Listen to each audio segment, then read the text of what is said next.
Do you think that there are some of those elements of the martial arts culture that you and Tim developed within Covars that businesses that are in different industries that don't have that tie can grasp? And if so, 100%. what are those and how would you suggest that they do that? Well, I think first and foremost, we kind of emphasize what we call the mastery mindsets. It's kind of certain viewpoints, right?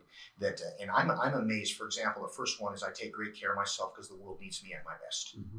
I'm amazed by the disconnect that really intelligent people have to how they treat their body and what they put in and how they sleep and how they exercise or not, Mm-hmm. and then their level of health and success and happiness. And so it kind of martial arts kind of starts with it comes from the samurai mindset. Samurai means to serve. That's a little rough. And a samurai's job was to be at its best so that he could serve his shogun, the master of the castle, so to speak. And so he owed it to his circle to be at his best, not from selfish reasons, although it feels good to be at your best, right? So that's kind of the standpoint, and I think inherent in martial arts is this martial arts tend to be by nature more personal development oriented than others are. Like how many people that they went to high school with that haven't matured one bit since high school? Yeah.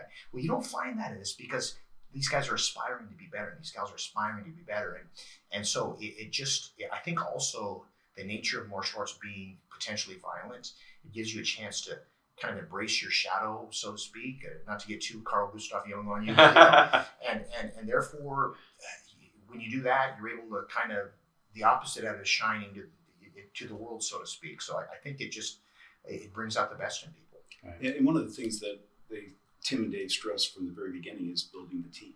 So, I mean, we take credit for the goodness things that have happened since we've turned it around, but we did it with a lot of really hardworking people. We just had our retreat this past weekend up in Colombo Resorts, and there were people sitting around the campfire, about 40 people. We had one person come up and stand in front of the fire, and we talked about them and told them how much we appreciated them, and so went through all the things that we appreciated about them. And it's compelling. It raises the goosebumps, and it's the same. It's the very thing that he started 40 years ago.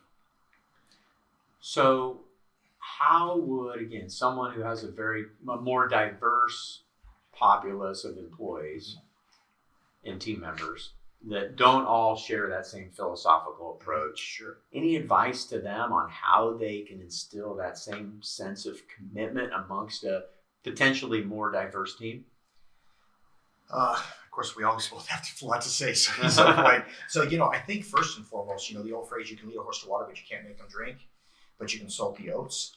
And that meaning that, you got to find a way. You have to have the right people. You have to start with the right person. If they're not the right person, there's nothing you can do. You can put, you can put really good,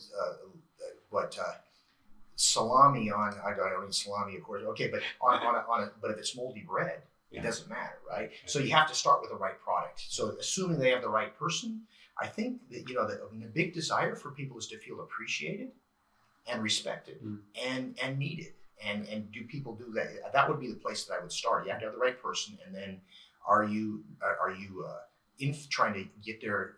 Are you using your authority with them, or are you influencing to bring out the best of them? Right. And you say a lot of times we got to hire right, we've got to train them right, and then treat them right.